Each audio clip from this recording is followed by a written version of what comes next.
जैसे कि आप सभी को पता है कि मेरा नाम आदित्य रंजन है और मैं खुद सीजीएल सेलेक्टेड हूँ। 2019 में मेरे 644 स्कोर हैं 700 में, और YouTube पर मेरी दोनों स्ट्रेटजी की वीडियो अपने आप में नंबर 1 पर हिट होती हैं। आप सिर्फ मेरा CHSL स्ट्रेटजी वर्ड टाइप करेंगे तो आपको मेरी CHSL की स्ट्रेटजी की वीडियो मिलेगी। सीजीएल का टाइप करोगे सीजीएल मिलेगा। बहुत अच्छे तरीके से लोगों ने उसको प्यार दिया है। जिन्होंने अभी तक स्ट्रेटजी की वीडियो नहीं देखी है वो उसको जरूर देखें। और साथ में आज हम बात करेंगे इनकम टैक्स इंस्पेक्टर के पोस्ट के बारे में। सैलरी क्या है, पावर कितनी है, बंदूक मिलेगा नहीं मिलेगा, जो बातें आप लोगों की होती हैं, यूनिफॉर्म होगा नहीं होगा, कहां पर पोस्टिंग होगी, कितने टाइम तक पोस्टिंग होगी, इसके प्रमोशंस के एस्पेक्ट क्या क्या हैं, क्या आप यूपीएससी कैडर में आ सकते हैं नहीं आ सकते हैं, हर वो बात को। तो उसके पहले मैं चाहूंगा कि आप इस वीडियो को ज्यादा से ज्यादा लोगों तक शेयर कर दें अपनी ईमानदारी से। इसलिए शेयर कर दें ताकि जितने भी बच्चे हैं जो वंचित हैं, जो इसके बारे में नहीं जानते हैं, वो इसके बारे में जाने, उनके मन में एक छोटी सी अलख पैदा हो, ठीक है, कि वो जो है एक तरीके से तैयारी कर सके। हर कोई जो है इस समय बीमार है, परेशान है, दुखी है, लेकिन एक छोटा सा कोई ऐसा वीडियो मेरा उनके पास पहुंच जाए जिसकी वजह से उनके जीवन में एक माध्यम मिले, मोटिवेशन मिले और वो अपने लाइफ में तैयारी करके आगे बढ़े। ठीक है, तो आप इस कारण से मेरी वीडियो को शेयर करो, ना कि इस कारण से कि मुझे आप प्रमोट कर रहे हो। ठीक है, ये बहुत क्लियर होना चाहिए। अगर आपको वैल्यू मिल रही है तो आप दूसरों को भी वैल्यू पहुंचाने की कोशिश करो। मुझे यहाँ पर चिल्लाना नहीं आता, मुझे यहाँ पर रोना नहीं आता, मुझे बोलना नहीं आता। जो बात होती है मुद्दे की, बस मैं वो बोलता हूँ। अगर आपको अच्छा लगता है तो आप शेयर करिए हर जगह पे, ताकि सभी का भला हो सके। तो सबसे पहले बात करते हैं यहाँ पर मोस्ट लुक्रेटिव पोस्ट इन एसएससी सीजीएल कौन सा है। आप जैसे कि पीछे पैसे का बैकग्राउंड देख रहे हैं, इनकम टैक्स सुनते ही हमारे मन में जो है स्पेशल इस तरीके से पूरी भावनात्मक चित्र बन जाती है कि भैया इनकम टैक्स है यानी पैसा होगा। ठीक है, इनकम टैक्स यानी क्या हो गया, पैसा हो गया। स्पेशली अगर हम बात करें यहाँ पर बिहार में और यूपी में, तो बिहार और यूपी में यही आइडियोलॉजी होती है। अगर आप किसी को बोलेंगे कि हम विदेश मंत्रालय यानी MEA में है, तो आपकी शायद बात को उस तरीके से ना समझ पाए। लेकिन चूंकि अगर आप बोलते हैं भैया हम इनकम टैक्स में है, तो बस इनकम टैक्स सुनते ही अपने आप में ये शब्द काफी होता है। वो आगे ये नहीं पूछते कि तुम इनकम टैक्स इंस्पेक्टर हो या तुम टैक्स असिस्टेंट हो। इनकम टैक्स के हो मतलब पैसा छाप रहा है, जरूर छाप रहा है। गाड़ी वाड़ी होगा, बंगला होगा, अकाउंट में बैलेंस होगा, लाखों करोड़ों रुपए होंगे। ये माइंड में ऐसा चित्र बन जाता है। क्यों? क्योंकि आप देख रहे हैं कि यहाँ पर ये भाई साहब जो है पूरा का पूरा नोटों का गड्डी गिन रहे हैं। इनकम टैक्स का कुछ प्रोफाइल ही ऐसा होता है। एक एक बात को हम समझेंगे इस स्लाइड के माध्यम से। जैसे सबसे पहले बात, इनकम टैक्स है क्या? तो इनकम टैक्स एक डिपार्टमेंट है। उसमें क्या पोस्ट आपको मिलेगा सीजीएल के माध्यम से? तो आपको इनकम टैक्स इंस्पेक्टर बनने का मिलेगा। क्लैरिटी रख लेना, इनकम टैक्स इंस्पेक्टर अलग होता है, इनकम टैक्स ऑफिसर अलग होता है। आप अगर इनकम टैक्स डिपार्टमेंट में जाना चाहते हैं तो आप दो जगह से जा सकते हैं। सबसे पहले एसएससी सीजीएल का पेपर देके, और दूसरा हो गया यूपीएससी का पेपर देके। अगर आप एसएससी सीजीएल का पेपर देंगे तो आपको कौन सा पोस्ट मिलेगा, और अगर आप यूपीएससी का पेपर देंगे तो आपको कौन सा पोस्ट मिलेगा, वो मैं आगे चल के आपको बताऊंगा कि आपकी ज्वाइनिंग एसएससी से कहां पर लगेगी और यूपीएससी से आपकी ज्वाइनिंग कहां पर लगने वाली है। इसके अलावा वीडियो में दूसरे नंबर पर बात करेंगे तो पावर के बारे में बात करेंगे कि आपको कितना पावर दिया जाएगा, आपको रिपोर्ट किसको करना है, आप कहां पर रेट लगा सकते हो, और आपको क्या क्या काम होगा। थर्ड नंबर पर बात करते हैं एलिजिबिलिटी की, कि अगर आप इनकम टैक्स इंस्पेक्टर बनना चाहते हैं तो आपकी एलिजिबिलिटी क्या है। ठीक है, ग्रेजुएट होना जरूरी है या 12th पास होना जरूरी है, हर उस बात को समझेंगे। वर्क प्रोफाइल के बारे में सबसे ज्यादा चर्चा होती है कि जैसे कि मैंने कहा, इनकम टैक्स सुनते ही माइंड में चित्र क्या बन जाता है? माइंड में चित्र ये बन जाता है कि अरे भैया ठीक है, इनकम टैक्स का होगा मतलब पैसा पैसा पैसा, रेड मारना है। लेकिन सारे काम रेड मारने वाले नहीं होते हैं। ठीक है, बहुत ऐसे काम होते हैं जो इनकम टैक्स डिपार्टमेंट में अलग तरीके से भी करना होता है, वो हम यहाँ के वर्क प्रोफाइल में भी समझेंगे। उसके अलावा बात करते हैं ट्रेनिंग की, और जो लास्ट है सबसे इंपॉर्टेंट है वह सैलरी। सभी पॉइंट्स के बारे में जानेंगे। तो सबसे पहले जान लीजिए कि अगर आपको इनकम टैक्स डिपार्टमेंट में जाना है, देश की सेवा करनी है, तो आप इन दो दिए गए परीक्षाओं से जा सकते हैं। जैसे इसमें सबसे पहला आता है SSC CGL। मैं SSC की बात नहीं कर रहा, SSC CGL की बात कर रहा हूँ। यानी जो बच्चे जो ग्रेजुएट हैं, कंबाइंड ग्रेजुएट लेवल पर हैं, वो SSC CGL के पेपर को निकालकर इनकम टैक्स डिपार्टमेंट में चयनित हो सकते हैं। और दूसरा हो गया हमारा यूपीएससी के बारे में आप बखूबी वाकिफ है। पेपर क्या होता है, साल में एक बार होता है। ठीक है, डिटेल में कभी यूपीएससी के बारे में भी चर्चा कर लेंगे। अब SSC CGL के माध्यम से अगर किसी भाई को मेरे जाना है और इनकम टैक्स में सिलेक्शन लेना है, ठीक है, तो उसको क्या करना पड़ेगा? उसको ये 4 पेपर्स क्वालिफाई करने पड़ेंगे। अपने माइंड में एक बात को ढाल लो। अगर मानो कि 70,000 रुपए की तनख्वाह वाली नौकरी चाहिए, तो ऐसे नहीं है कि गए और जाकर उठा लिया। थोड़ी मेहनत करनी पड़ती है, और मुझे लगता है थोड़ी नहीं, बहुत ज्यादा मेहनत करनी पड़ती है, बहुत मशक्कत करना पड़ता है। सीजीएल में अगर सबसे ज्यादा कट ऑफ वाला कोई पोस्ट है तो वो है इनकम टैक्स इंस्पेक्टर। आप किसी भी साल का हिस्ट्री उठा के देख लो, 2013, 2014, 2015, 16, 17, 18, सबसे ज्यादा अगर किसी की कट ऑफ जाती है तो इनकम टैक्स इंस्पेक्टर की ही जाती है। तो प्री में आपके होते हैं 4 paper, math, English, reasoning, GK, और ये 4 पेपर 200 नंबर का होता है। इस 200 नंबर को आपको देना होता है। इसकी कट ऑफ आती है 130, 140, 150, कभी इस तरीके से रहती है। उसके बाद आपको यहाँ पर क्वालिफाई करके मेंस देना होता है। मेंस में इनकम टैक्स इंस्पेक्टर बनने के लिए मैथ और इंग्लिश के 2 पेपर होते हैं, 200 नंबर के, 2 घंटे के, आपको उसको देना होता है। फिर प्री और मेंस का आपका कंबाइंड कट ऑफ आता है। फिर आप जाते हैं डिस्क्रिप्टिव देने। डिस्क्रिप्टिव में आपके 2 पेपर्स होते हैं, एक एस्से हो गया और एक आपका प्रेसिस या लेटर हो गया। ठीक, आपने प्री दे दिया, आपने मेंस दे दिया, आपने डिस्क्रिप्टिव दे दिया, सभी में आपका अच्छा स्कोर है, तो उसके बाद आपको टियर 4 देना होता है, डॉक्यूमेंट वेरिफिकेशन। कुछ बच्चे पूछ रहे हैं सर क्या इनकम टैक्स में सीपीटी की या फिर डीएसटी यानी टाइपिंग की आवश्यकता है? तो नहीं, इनकम टैक्स इंस्पेक्टर की पोस्ट के लिए आपको टाइपिंग जो है वो मैंडेटरी नहीं है किसी भी तरीके से। टाइपिंग की कोई आवश्यकता नहीं है। टैक्स असिस्टेंट के लिए जरूरी है, लेकिन इनकम टैक्स इंस्पेक्टर के लिए जरूरी नहीं है। मतलब आप प्री दो, आप मेंस दो, डिस्क्रिप्टिव दो, सभी में हाई स्कोर लेके चलो, शुरू से बहुत ज्यादा नंबर का जो है वो लीड लेके चलो, और उसके बाद जो है आप यहाँ पर बढ़िया तरीके से इनकम टैक्स के लिए चयनित हो सकते हो। और लास्ट स्टेज होता है डॉक्यूमेंट वेरिफिकेशन, जहां पर आपको जाकर डॉक्यूमेंट वेरीफाई एसएससी के ऑफिस में करवाना पड़ता है। इसमें कुछ बच्चों के डाउट होते हैं कि सर क्या इंटरव्यू होता है? तो नहीं भाई, इंटरव्यू नहीं होता। मोदी गवर्नमेंट जब से आई, बीजेपी गवर्नमेंट जब से आई, उसके बाद इन्होंने इंटरव्यू पोस्ट हटा दिया, क्योंकि इनकम टैक्स ग्रुप सी में आता है, ग्रुप बी में भी नहीं आता। इस बात को ध्यान रखेंगे, income tax inspector group C post है, और ग्रुप सी पोस्ट और ग्रुप बी पोस्ट के सभी से इंटरव्यू हटा दिए गए हैं। पहले क्या था कि ग्रुप बी में भी, ग्रुप सी में, सब जगह इंटरव्यू थे, लेकिन जब से मोदी गवर्नमेंट आई, उन्होंने कहा कि भैया कौन सी नौकरी दे रहे हो? अगर इनकम टैक्स इंस्पेक्टर की दे रहे हो तो इसमें इंटरव्यू की क्या जरूरत है? फालतू की घोटाले होंगे, धांधलेबाजी होंगे, उससे बढ़िया है इंटरव्यू को हटाओ। और इंटरव्यू को हटाने के बाद वो डिस्क्रिप्टिव का चयन लेकर आए कि बच्चा अगर एक अच्छा ढंग से एसएस लिखना जानता है, एक लेटर लिखना जानता है, तो जो 100 नंबर तुम इंटरव्यू में देते हो उससे बढ़िया 100 नंबर का पेपर करवा दो, बच्चा इसमें खुश हो जाएगा। जिस तरीके से जिसने नंबर लिखा होगा, पेपर लिखा होगा, वो आराम से जो है उसको नंबर दो। कल के दिन उसको लगता है कि नहीं यार मेरे नंबर कम आए, ज्यादा आए, तो कम से कम आरटीआई डालकर अपनी कॉपी तो मंगा सकता है। उसके बाद बात करते हैं फिजिकल टेस्ट के बारे में। जैसे कि एक्साइज इंस्पेक्टर में फिजिकल टेस्ट होता है, अदर डिपार्टमेंट में, इनकम टैक्स में कोई भी फिजिकल टेस्ट नहीं होता। ना कहीं भागना है, ना कहीं जाना है, ना कहीं दौड़ना है, कुछ भी नहीं है, कोई फिजिकल टेस्ट नहीं होता है। टाइपिंग की टेस्ट होती है क्या सर? नहीं सर, कोई टाइपिंग की टेस्ट नहीं होती है। सीएसएस का पोस्ट है, उसमें टाइपिंग चाहिए होता है। विदेश मंत्रालय के पोस्ट के लिए टाइपिंग चाहिए होता है, लेकिन इनकम टैक्स इंस्पेक्टर बनने के लिए कोई भी टाइपिंग नहीं चाहिए होती। मतलब आपको सभी चीजों से मुक्ति है, बस काम इतना करना है कि हर पेपर में उच्चतम स्कोर लेके चलना है ताकि आप चयनित हो पाए। उसके बाद बात करते हैं पावर कितना है। तो आप रूबरू हैं इस पोस्ट से, इसमें खतरनाक पावर होता है।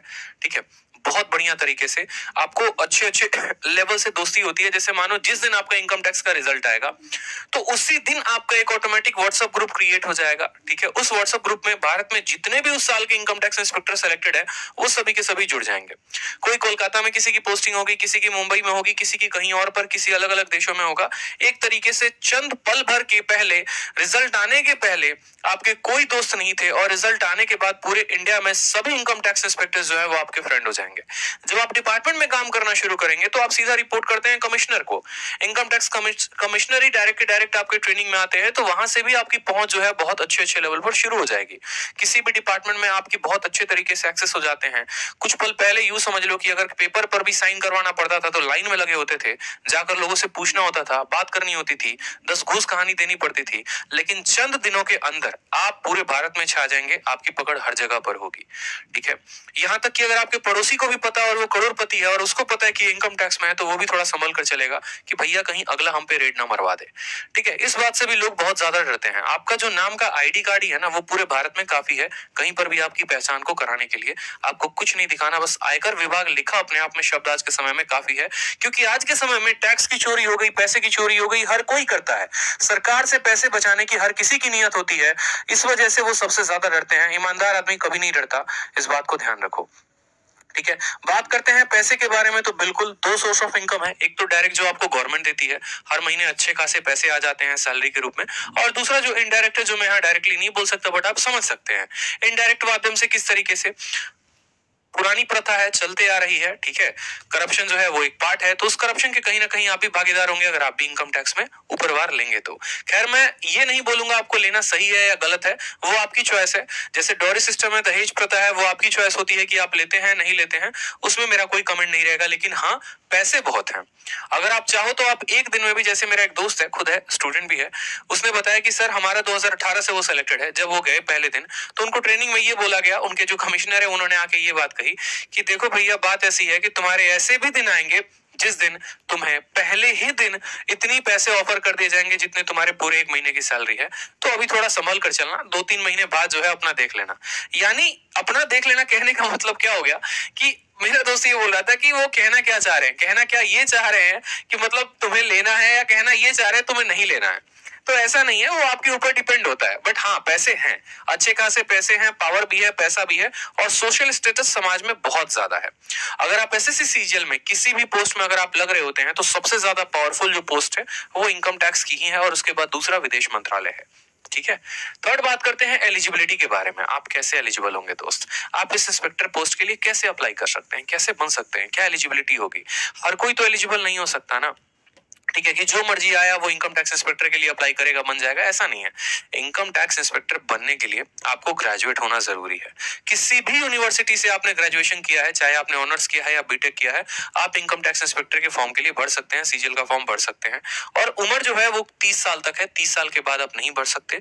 कुछ अलग अलग कास्ट में जो रिलैक्सेशन होता है वो आपको मिलेगा, जैसे ओबीसी को रिलैक्सेशन मिलता है, एससी एसटी को रिलैक्सेशन मिलता है, और अदर लोगों को भी।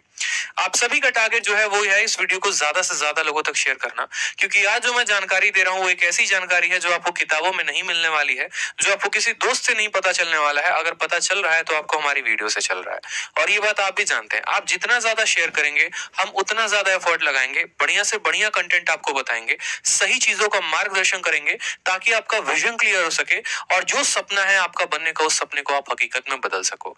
तो आप सभी जो है हर जगह पे एक पल का अपने अंदर का हट हटाकर वीडियो को तुरंत भावनात्मक रूप से जरूर शेयर करो, हर किसी को शेयर करो, क्योंकि अगला स्टूडेंट भी आपके वीडियो के लिए वेट कर रहा है। आप बहुत ऐसे टेलीग्राम ग्रुप में जुड़े होते हैं, बहुत ऐसे व्हाट्सएप ग्रुप में जुड़े होते हैं, आपको पता है कि आप वहां शेयर कर सकते हो, तो बस वो शेयर कर दो, ठीक है, ताकि बाकी बच्चे भी हमारे साथ जुड़ पाए।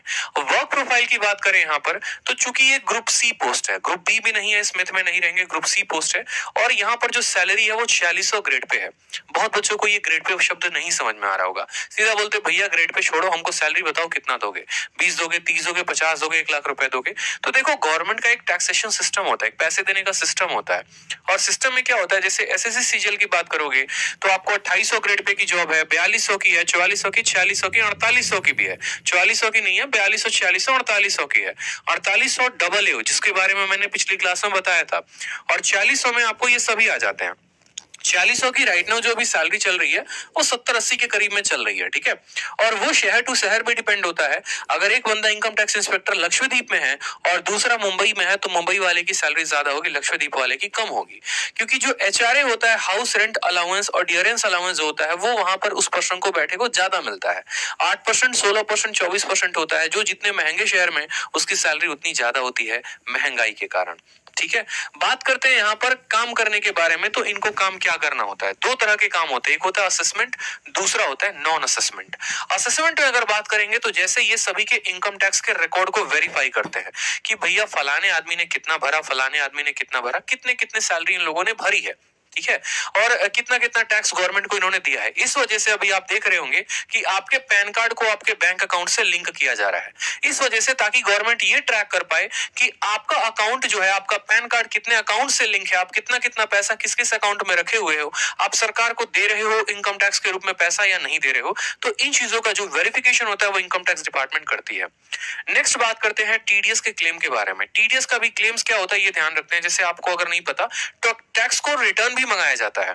जैसे जितने लोग, एग्जांपल के तौर पे मान लीजिए हम यहाँ नौकरी कर रहे हैं, मुझे यहाँ पर 10 लाख रुपए मिले, लेकिन वो 10 लाख के 10 लाख मैंने खर्च कर दिए और इसी एजुकेशन में ही खर्च किया, तो उसका मैं क्लेम करता हूँ कि भैया मुझे आईटीआर वापस दो, इनकम टैक्स रिटर्न वापस दो, वो भी मुझे मिलता है। तो इन सभी चीजों का लेखा जोखा कौन रखता है? इनकम टैक्स डिपार्टमेंट रखती है। नेक्स्ट यहाँ पर आ गया रिफंड ऑफ कंपनीज, जो कि मैंने आपको बात की। कि कंपनी को रिटर्न भी देना होता है।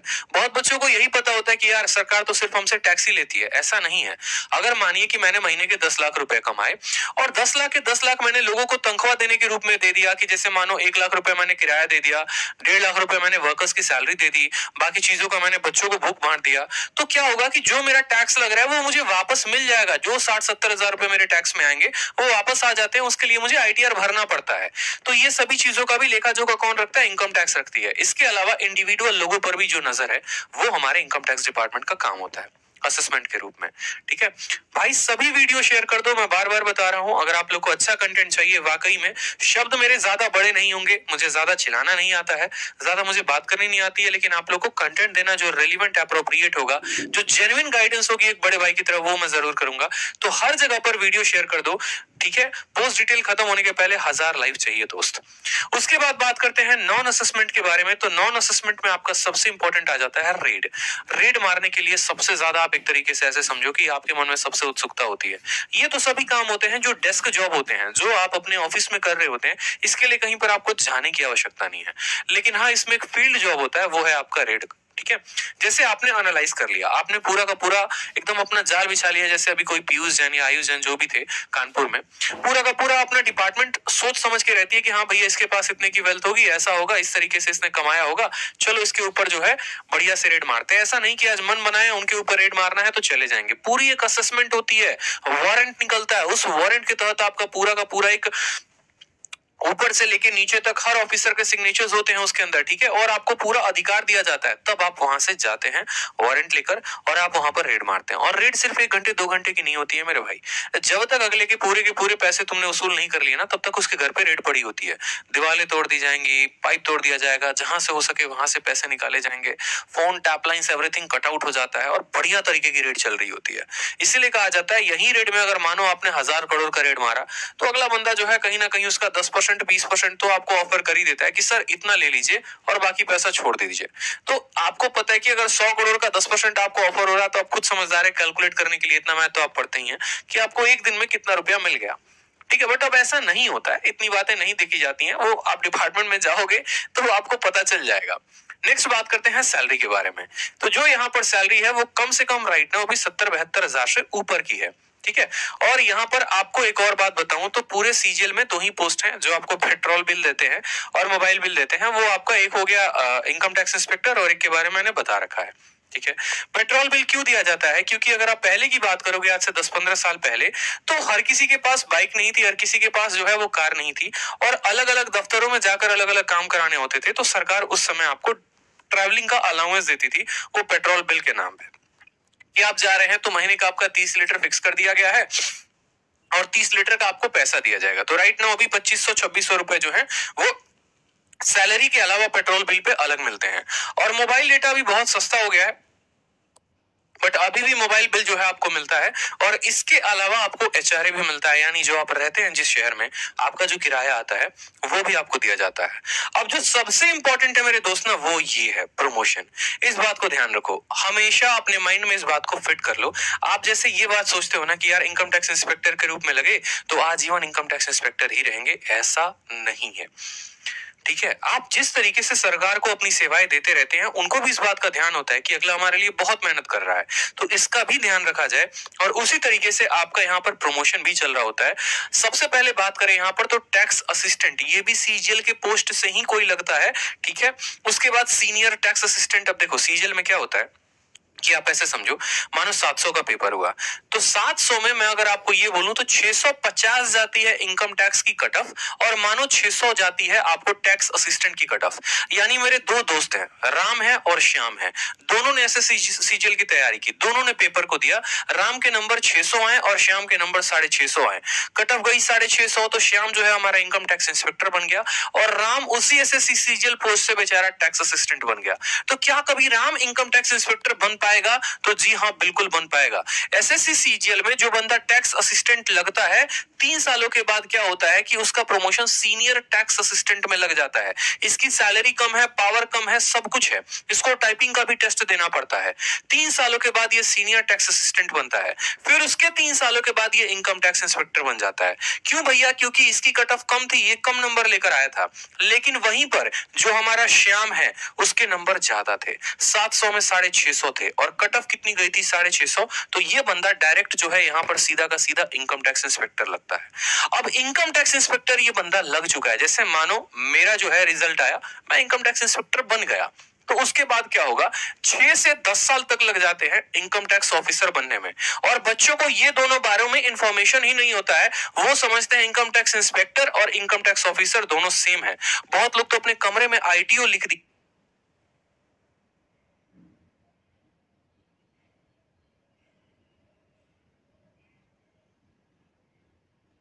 तो जैसा कि मैंने कहा आपको यहाँ पर जो छोटी सी डिफरेंस है वो बताई मैंने आपको यहाँ पर कि भैया देखो, सीनियर टैक्स असिस्टेंट के बाद इनकम टैक्स इंस्पेक्टर बनते हो और इनकम टैक्स इंस्पेक्टर के बाद जो है आप इनकम टैक्स ऑफिसर बन सकते हो। ठीक है, जैसे कि मैंने कहा आपको कि इनकम टैक्स डिपार्टमेंट में आप 2 माध्यमों से लगते हो। एक हो जाता है आपका एसएससी सीजीएल के माध्यम से और दूसरा होता है यूपीएससी के माध्यम से। तो एसएससी सीजीएल क्वालिफाई करके आप इनकम टैक्स इंस्पेक्टर बनते हैं और यूपीएससी क्वालिफाई करके आप assistant commissioner of income tax यानी एसीआईटी बनते हैं। ठीक है, तो आप यहां से लेकर यहां तक, आपको अगर मानो कि आज आप यूपीएससी का पेपर देते हो, आपका नहीं निकलता है, तो भी कोई दिक्कत की बात नहीं है। आप 10 से 12 साल के अंदर, यहां पर कम से कम 12 से 14 साल के अंदर आपका प्रमोशन होकर यूपीएससी कैडर में आप चले आओगे। फिर डिप्यूटी कमिश्नर के बाद आप ज्वाइंट कमिश्नर बनते हो और ज्वाइंट कमिश्नर के बाद आप एडिशनल कमिश्नर बनते हो। लास्ट प्रमोशन तक जाते जाते बहुत ऐसे कम लोग होते हैं जो एडिशनल कमिश्नर बन पाते हैं। ये वही बन पाएंगे जिन्होंने 20 या 21 साल की उम्र में ज्वाइन किया हुआ है। ठीक है, बाकी यहाँ पर जनरली पोस्ट जो है ज्यादा तक ज्वाइंट कमिश्नर तक जाते हैं अगर उनकी प्रमोशन बहुत तेज होते हैं, डिपार्टमेंटल एग्जाम दे रहे होते हैं। तो इस तरीके से तो ये थे आपके प्रमोशन, ये था पूरा का पूरा कंप्लीट प्रोसीजर इनकम टैक्स बनने का। मुझे लगता है कि मैंने आपको कंप्लीट जानकारी दी है कि इनकम टैक्स इंस्पेक्टर